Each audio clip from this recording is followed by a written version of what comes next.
Hi guys, magandang hapon po. Ayan, nag-update tayo sa inyo sa ating mga plants dito sa ating garden. So, napakainit na po ng aming panahon.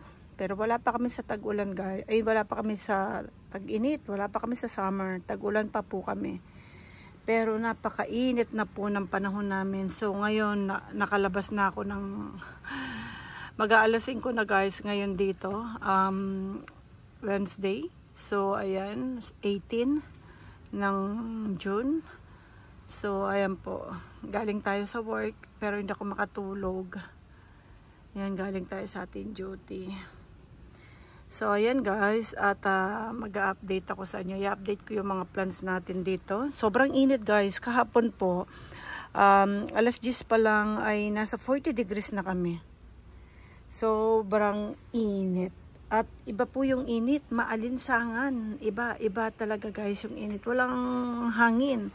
So, ang electric fan ko po guys ay 24 hours na ito. Hindi ko na rin pinapatay sa gabi. Number 1 lang sa gabi.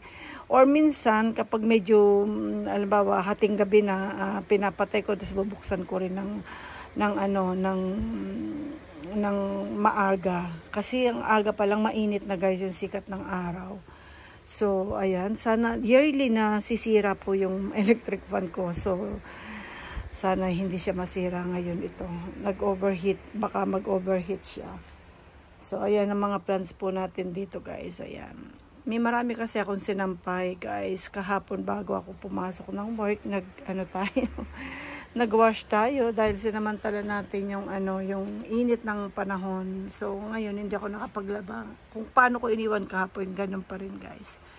So ayan yung ating mga awonium, ayan, at sila ang worried, worried ako sa kanila guys kasi nga pong ganda ng tubo nila, ang gaganda na nila, ang lalas na nila. Tapos ang init-init guys. So ayan. Pero mukhang okay pa naman sila. Ewan ko pagdating ng summer guys.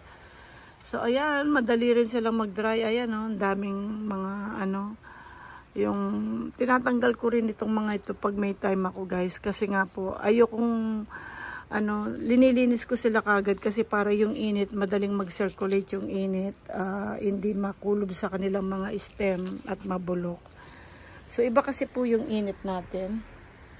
So, ayan po. Ang mga plants natin at yung mga babies natin na nandyan. Ayan.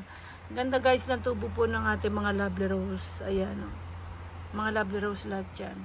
Dito, yung mga ganito ko guys, sa sobrang init, nadurog sila. Nadurog yung, kaya tingnan ko, konti na lang, bilang na lang ito. Dati ganyan yan guys, ganyan ang hilera. Ito okay sila, no? Itong haba niya ng daming hilera hanggang dun pa isa-isa. Ayan, parang ganito guys. Ayan, ayan. Katulad dito, may baby na, nadurog pa rin. Ayan, ganyan. Natutunaw sila guys sa sobrang init. So, at dito naman, yung ating mga cuttings, ayan. Marami tayong cuttings dito. Ito, dami ng ugat nito. Pwede na silang itanim guys. Kasi wala pa tayong mga nakatimplang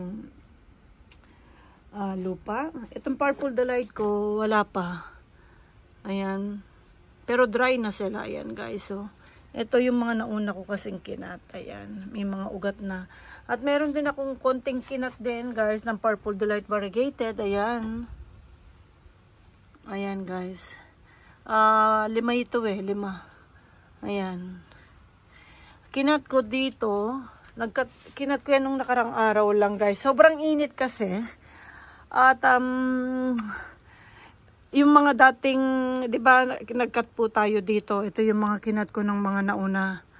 So, yung iniwan ko yung mga maliliit noon na parang ganito lang sila kaliit. Sila na ang lumaki. Tapos ilang heads silang nandito. So, natatakpan at mainit. Dahil mainit, gusto kong mag-circulate ng mabuti yung hangin saka stem. Tignan nyo guys, mag-circulate ng mabuti yung hangin sa kanilang mga stem at yung liwanag yung ating mga bagong babies. So, ang ginawa ko, kinat ko na po. Ayan ang mga bagong katsa nyo, may mga bagong cinnamon. So, okay naman, mukhang stable naman yung kanilang mga guys, stem, yung pagkakat natin. So, ito na ho nga pala yung mga kinat natin ng mga nauna. Na, ayan o, nadiligan ko ito guys, once pa lang guys, isang beses pa lang. Hindi pa talagang todong dilig, ayan. Tingnan nyo, nakatayo na sila, ayan o. Ibig sabihin nakatayo, nakaangat na sila. Dati di po ba? Pag bagong tanim kasi yan, parang nakadikit lang sila sa lupa. Ngayon, ayan, nakaangat na. So, ayan. Ayan, sila yung mga naunang lumaki na pinutol natin. Natignan nyo, ang gaganda na ng mga babies. Ito, tatlong babies ito guys. Ayan o. Ayan o, tatlong babies ang nandyan. So, yung mga nauna nating pinutol, itong mga pinutol natin to, marami na po silang babies. Ayun o. Ayun o, kita nyo guys. Ayan o. So, ngayon nga po, yun nga po kanina sabi ko, yung mga lumaki na naman, pinutol ko na naman ulit kasi para mas ma-expose yung mga babies. So, at saka yung circulation ng hangin hindi makulob. So, ayan po. At ayan po yung mga awonyum natin dito. Dahil sa sobrang init guys, naglagay ako na naman ng net. Dati may net yan, nauna kasi ako naglagay ng net. And then dahil masyadong maaga, hindi nagkukulay yung ating mga, tinanggal ko ulit. So ngayon, parang ang hirap na akong bumalik. So itong parang madaling tanggalin na UV net, pang sasakyan yan guys. So yan ang linagay ko muna, temporary. Siguro baka yan na, hindi ko na kasi mahirap nang gumawa sa garden ngayon. Mainit guys. So, ayan. Nagawa ko yung mga yan, yung mga hile-hilerang ganyan, yung mga malamig. Yung malamig ang season nun, kaya nakakayanan natin gumalaw sa garden guys. So, ayan. At tayo po ay lalabas. Tignan nyo guys ang aking mga pinutol ko rin yung aking laurel. Ayan. Ang dami nating nakuha. Ayan na. Yung mga laurel lahat yan guys. Pinapadry ko. So ayan. Ayan ganyan guys ang nangyayari. Ayan o. Sa yan? Yung ito yan o. So ang dami niyan guys. Tignan nyo ito. Parang ito nag-iiba na rin ng kulay. Purple delight variegated po lahat yan. Ang dami niyan puno. Tignan nyo guys. Ang dami ng pagitan. Natutunaw sila. Natutunaw. Yung ating mga dito ay healthy naman yan. Yung ating mga ang ating mga ang tawag dito Howardia. Ayan guys, okay lang po. Tignan natin guys yung ating mga agaboides na linagay natin sa taas. So ayan yung ating mga agaboides na nasa taas. Ayun pa pala guys yung isa kong purple delight na variegated na pinaka main stem, yung unang mga kinat natin na stem nila. Ayan po, ayan. Linagay ko siya sa taas kasi para mas hindi sila mamatay kasi variegata sila, baka sensitive sila sobrang init, kaya ang ginawa ko mainit din yan guys, lalo na sa umaga diyan kasi ang morning sun, then afternoon sun dito, pero maganda rin po yan kasi nasa taas sila. Mabilis yung may hangin, hindi nakukulob. So kaya nag-decide ako na dyan sila ilagay. Ayan. At dito ayan, lumalaki na rin yung aking kante. Yung white kante ko guys ay lumalaki na rin po dahil linagay ko siya dyan. Ayan po ang mga agaboides natin. Ang ganda po ng mga tubo nila rito. Ayan guys. Linagay po natin sila dyan. Ayan, puro mga dati ko ng mga ito guys na naglakihan na. Ayan, yung mga iba nasa taas, hindi na sila kasi magkasya guys. Ayun o. Ayan, ganda po na nila no. So ayan, yung dito naman sa gilid. Tagulan pa kami guys, alam niyo po ba? Umulan nung ilang araw, sunod-sunod. Tapos ngayon naman ay umaaraw ng yan po yung pinakamahirap sa mga halaman. Ito yung season na pinakamahirap sa aking mga halaman na maraming namamatay guys. Pero ngayon dahil nag-iba po tayo kasi last year nababasa talaga yung mga plants natin dahil nasa gilid ang ating mga rock. Ngayon may nakaganyan na at may bubong na. So, wala tayong masyadong nababasa. Ngayon, marami tayong nakakalat na plants kasi nga po, nasa deck, loob ng deck yan. Linabas ko lang dahil sobrang init ng deck.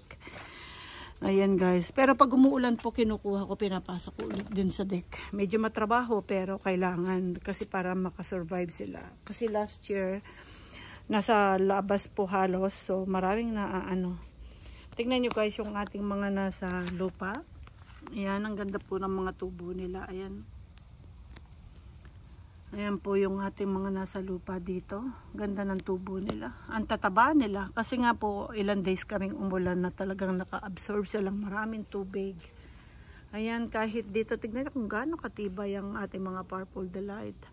Si RJ, napakatibay. Yung mga nandito, ang titibay guys. Tignan nyo, walang sunburn. Super init talaga.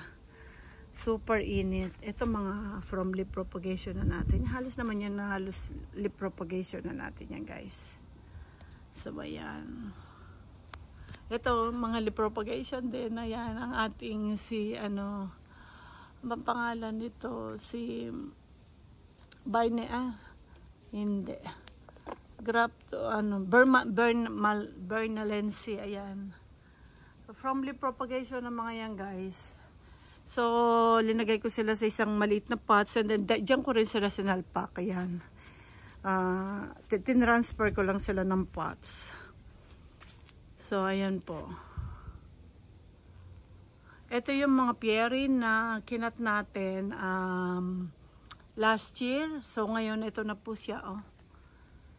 Kinat natin yan.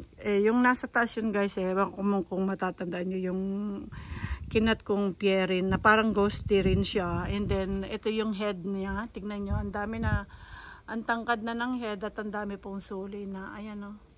Yung pinagkat din natin, super dami rin ng sulit. Talagang siksik kasi nasa taas po siya. Nasa taas siya guys. So dito, yung mga natin dito, ayan. Dito guys, walang pink kayong nakikita, no? Sila po yung pinutol ko. So pag nag-ugat yan, pag nag-ugat sila, ang ilalagay ko dyan, hindi yung pink na pinutol ko. Magsusuli naman yun. Ang ilalagay ko dyan, mga Purple Delight na yan. Banda rito, parang, mga linagay ko rito Purple Delight, mga leaf propagation yan mga maliliit. Mga maliliit lang, ayan, kaya hindi pa masyadong kita guys. Ayan, ayun, nandun Hindi pa sila masyadong kita kasi maliliit lang sila. So, yung marami tayong kinat na Purple Delight na ganito ang size. So, maglalagay tayo dyan ng kung saan-saan yung may bakante. Lagyan muna natin ng soil and then itutusok lang ng ganyan. Hintayin natin magkaugat guys. Kasi pag once na nagkaugat po at tinusok na lang natin, dire-diretso na po yung tutubo na. So, ayan. Ito linabas ko ito mga from leaf propagation ko ito. Ayan hindi ko pa sila nadidiligan. Ayan Ay, ito yung mga chubby-chubby. Ito yung aking guys, yata ito, si Murasaki at saka Super Bomb. Ayun, nandyan guys, may halo. Ayan sa Super Bomb. So, ang Super Bomb ko konti pa lang. Pero parang gusto kong rin siyang padamihin. At ayan guys, yung bago kong landscape, kung makikita nyo, may bato tayo dyan. Ayan. At mga agabi ko, ayan, linagay ko na sa lupa. Ito yung, natin, ayan may mga suli na siya guys. Nakalagay ito hindi, nung pagbili ko nito, dinirekta ko na siya kagad sa lupa. At ang dami niya pong suli. Meron din akong isang suli na nasa taas, maliit lang, nasa small pots guys. At ito rin na yan ang aking Americana. Nasa malaking pots yan. Dito ko rin inilagay na. At yung mga yon, ayan guys, kinuha ko na yan sa mother plant. Iniwalay ko. Ayun, dalawa sila. Ayun sila. At pati yung isang agabe na nasa gitna na yan. Ayan, kinuha ko yan. Pinagkukuha ko sila sa mother plant. At meron tayong variegated na, ayun ayan, yung variegated pong aloe vera na yan, kinuha ko rin sa mother plant doon sa natin guys. At yan yung mga the original kong aloe vera na sinasabi kong nakakain ko yan guys. So ayan po yung mga natin dito. At yung aking linagay ko na rin doon sa lupa dyan, guys. Ayan yung aking dragon fruit, nakalagay yan sa paso So, wala na siya mapaglagyan. So, pag umahaba siya, then nasasagi yung mukha ko, nasusugatan ako, guys. So, ayan pala yung iba nating mga ammonium na binaba natin. Kasi nga po, para gumanda yung circulation ng hangin sa kanila. Kasi nga po ay crowded ang ano nila. So, yung iba binaba natin guys, ayun. Yan, at saka yung mga iba nasa baba na rin. Yung mga nasa loob na succulents dito ho natin yung muna linagay. Kasi mas okay na maarawan ng mga succulents kaysa yung yung mga yan, morning sun, okay lang po yan. So, tsaka ayokong mabasa sila kasi nga po ay sila, tulog sila ngayon eh. So, ayan po. Ayokong mababad. Last year guys, grabe. Pag sobrang init and then umulan ng konti lang, madali pong mamatay ang plants. At yung iba naman nandoon guys, kita nyo. Diyan ko linagay, ayan, kita nyo, yung mga ammonium ko na dyan po. 4 na pots yan guys, iba-iba. So, diyan ko na rin inilagay. Pag uulan, tatanggalin ko dyan guys, ipapasok ko muna sa deck. And then, pag walang ulan, babalik ko na naman po sila dyan. So, ayan, yung mga nandito natin, yung mga natin dito, halos dito rin ay mga leaf propagation, cuttings, yung mga ganyan guys. So, ayan po. Ito si Red Romeo. Ayan. Ayan, pag mga ganito, mga from leaf propagation, yan, nakinuha natin yan sa bed. Ayan, halo-halo sila. Ayan, I think si Jules ito. Kitang-kita, alam na alam mo si Jules. Ayan, si Ghosty. Ayan, kilala ka. Gustong-gusto ko si Ghosty. At ayan guys, ayan, may mga lovely rose. Halo-halo na yan guys. May pretty and pink. So, ayan po. Ang mga, natin. Tignan nyo ito guys. Malaki na yung, agaboides. Echeveria. Ayan, malaki na po. Ayan, mga, natin yan. Mga from leaf propagation na inano natin. Ang ganda rin ng tubo ni, rito. Ni, excuse me guys. Si Hutch Pink. Ayan. Si Hutch Pink at saka si Missing You. Wow, si Missing You na, ayan tignan nyo. Na si Missing You. Ano ba ito? Ay, hindi. Parang patay na siya. Lagay muna natin siya dyan. Parang, hindi ko Ayan, si Missing You guys. Para rin siyang si Purple Delight, pero iba rin ang beauty niya. Parang meron siyang yan Ayan po, yung mga plants natin dito na talagang pa natin. Ayan si Red Rose to. Ito cuttings itong mga ito, pinagkakat ko ito. Kung hindi si Rococo siguro ito guys, si Rococo.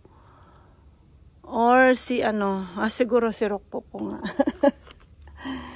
So, ayan din dito. Marami pa rin tayo dito mga from leaf propagation. Ayan. May mga variegated pa tayong tumutubo. Ayan po. Variegated ng Purple Delight. Mga na yan guys, from leaf propagation na yan na lumaki. Ayan. Tignan nyo ito, puro, pretty and pink. Ayan guys. So, ganda ng mga tubo nila. Yung mga natin yan. So, ayan guys, meron pa rin tayo dito. Ayan, mga from leaf propagation. Marami pa rin dito magagandang klase natin mga echeverias. Na guys, ayan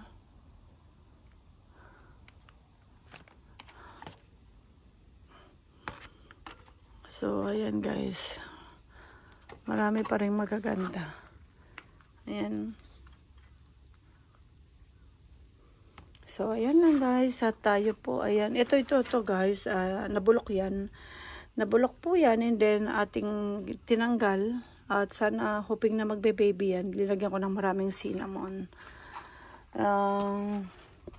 Ito yung sa Super Bomb na pinutol ko. At ayan po, parang ito suli na itong mga ito. Kinat natin. Kasi nga, gusto ko mag-propagate kay Super Bomb. Ayan, yung ating mga ammonium na talagang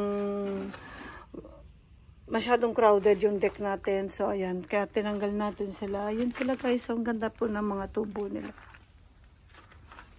Ayan. Ayan guys. Kita nyo. So, ayan po.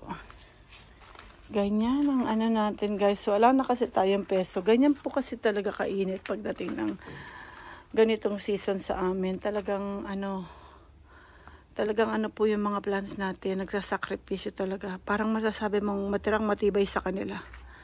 So ayan guys, kahit ito kailangan na rin i-trim ito, patulan. Ang ganda niyan, yung murasaki ang ano niyan guys, yung bunga niya. So ayan, ganyan pong itsura ng ating mga plants. Oh guys, ayan.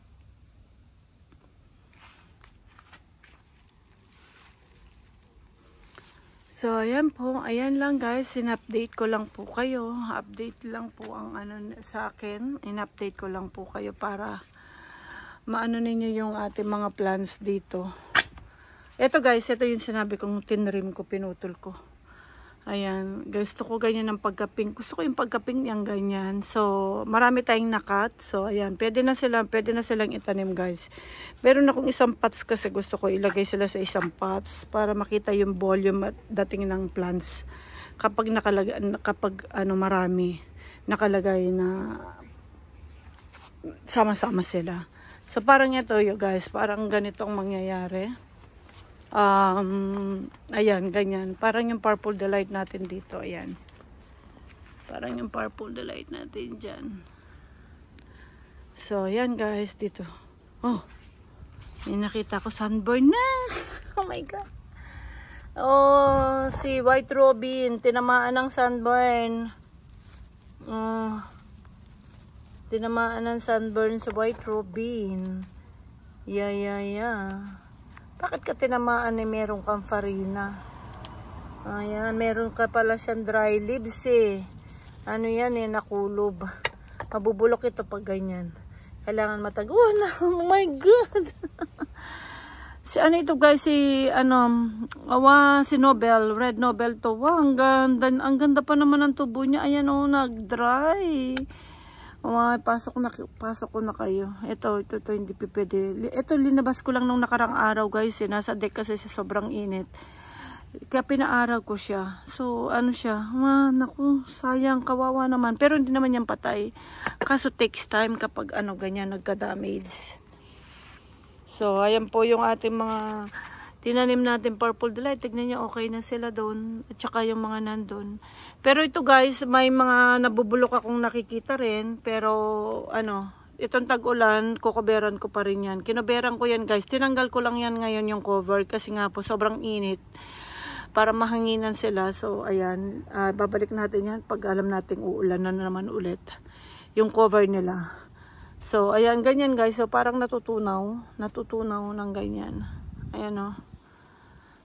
So, kapag may nakikita ko ng ganyan, or minsan yung stem nila talaga ang kasi pinaulan ko kasi sila ng 2 araw yata o 3 araw ito. Tapos nakita ko ng may nabubulok. So, ang ginawa ko sa sunod na ulan ulit ay kinubera na po natin. So, ayan. So, baka itong dahol na tag-ulan namin itong taon na ito, kukuberan ko. Pero pag ang purple delight kasi pag okay na yung stem nila, kahit hindi na po kuberan. Pag na lang, winter na lang. Winter kasi hindi pwede. Dito kaya wala kayang nasa sunburn sa inyo rito. Ito rin mukhang tinatamaan ng sunburn. You. Ayan na. Ganda guys ng tubo niya Si RJ, nakahanging yan guys, nasa small pots lang yan, naghang, then linagay ko rito, naglegi siya, and then ang ginawa ko, dahil may konting ugat sa mga ilalim ng nila, rosette nila, ginawa ko, pinahiga ko sila lahat, pati ito ganun din ang niya guys, pinahiga ko sila lahat, tapos tingnan, nakadikit na, tapos meron ng may mga tumutubo na, ayan guys, so may mga soli na sila. Mag-aano yan. Ang ganda ng color nito, gold yellow, tapos ito nagpipink kapag winter.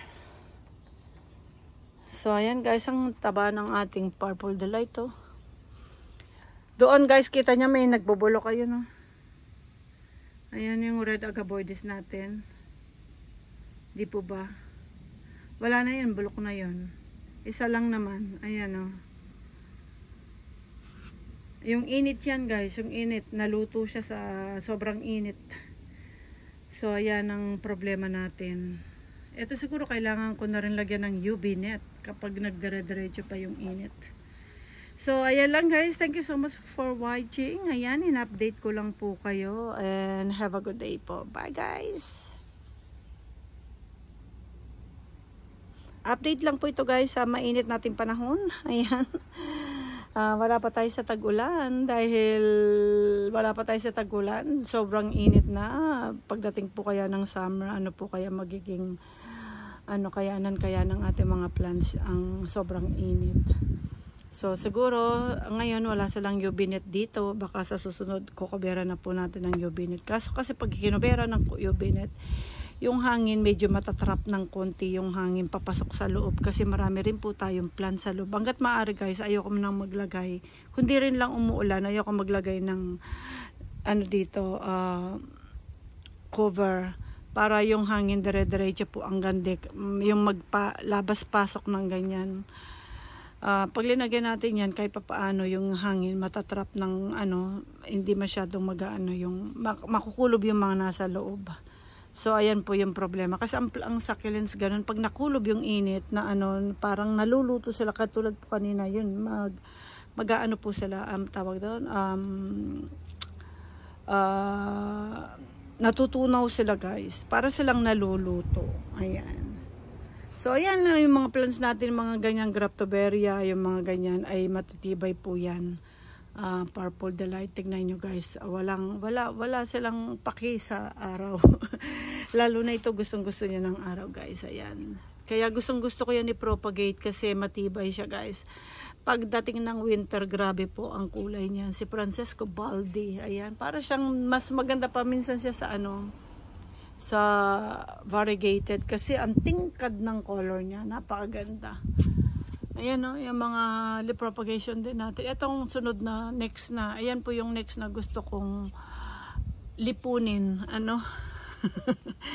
Wala pa akong isang malaking lash nito guys kasi ang binili ko yan ng cluster, maliit lang, konti lang sa Korea. Bernalense, variegated siya pero ang variegata niya, yung may halo lang siyang green, tapos ganyan, green yung isa, parang green yung isang suli niya guys, pero hindi pala variegata yung niya, yung kanyang dahon. So konti lang pero gusto ko yung tingnan nyo guys yung kanyang color, yung pink niya tapos nag-golden siya sa gilid. So parang kasi laki lang din siya ng ito. Parang kasi laki siya ng ng bronze ng color, ng laki ng size ng kanyang rosette. So napaka cute. Ito rin guys from leaf propagation. Ito mga baka ikakat ko yan, pati yung kanina. Ito mga leaf propagation na pinanla ko yan guys. Ayan malalaki na, pwede na silang ikat. At yung kanina rin ay ikakat ko, yung kaninang pinakita kong nandoon sa kabila guys, na sabi ko sa inyo leaf propagation din. Lilikumin ko yung mga rosette and then ilalagay ko sa isang malaking ganyan or isang malaking ganyan para magkaroon tayo ng isang volume at makikita natin yung yung dating ng plants. So, pagkatapos nun, sila na naman ang ikakat, doon po tayo makakapagparami. So, ayan, kasi madali silang magsuli. Ayan, itong mga ito dito, alam ko itong iba dito, kinat ko na, tas nagsuli na lang ito Tapos yung mga kinat ko, dyan ko rin sila tinusok, katulad dito guys. Ito, tinusok ko yan sigurado. Itong, tignan nyo itong isa dito, ayan, may suli. Ayan, yan po yung kinat natin, and then, binalik ko lang ulit dito yung rosette. So, ayan na po sila, ayan kita nyo. Ayan. So, ayan guys, ayan lang po at ganyan ang ginagawa natin. Pati yung pink, ganun din ang gagawin ko ganyan. Meron na akong pots na ganyang kalaki. Inihintay ko lang na, yun, ganun ang dating. Inihintay ko lang na magsulit ay mag-ugat sila ng mabuti and then isusuksok na lang natin ng ganun. Tapos puro pink, ang ganda po nun guys. Then sa susunod na, ikakat natin yun para maging siyang mas kumapal, kasi pag pinutol nyo guys, ang magiging suli niya either na 2, 3, 4, mga ganon. So pag tumubo lahat yun, napakalash po nun, ang ganda na niya. Kaya lang taon po ang natin, ang magiging, ang hintay natin, pero madali lang naman po yun guys. So katulad nito mga yan, ayan ano natin yan, lahat yan from leaf propagation. Ayan, no? Tignan nyo kung kailan lang yan guys. Ayan, tignan, malalaki na. Hindi na, naman natin napapansin na yun ang mga nandoon. Hindi natin napapansin itong mga yan from leaf propagation. Lahat yan. Lahat yan guys. Ayan, lahat yan. Lahat to. Ito kung dyan ko na rin sila mga tinanim. So, ayan, yung mga yan. Ayan, tignan nyo guys. Ito, naglikom ako. Ayan, no? Tsaka yung nandun. No? Tinikom po natin yan. So, ayan. Ayan po, ganyan lang po tayo. Maganda kasi kapag marami sila. Katulad yung tignan nyo guys, ang ganda, di ba? Pag yan ay nagpink hanggang doon sa dulo, napakaganda po niyan. So, baka mag-landscape pa tayo kung saan tayo may pwedeng makapagtanim. So, ayan guys, thank you so much for watching and have a good day po guys. Yan po guys, bye-bye. Salamat po sa mga continue nanonood sa atin at sa mga bago po nating subscribers. Hello po. Ayan, sana po wag kayong magsawa. Salamat po sa support ng ating channel. Salamat po guys. Bye-bye.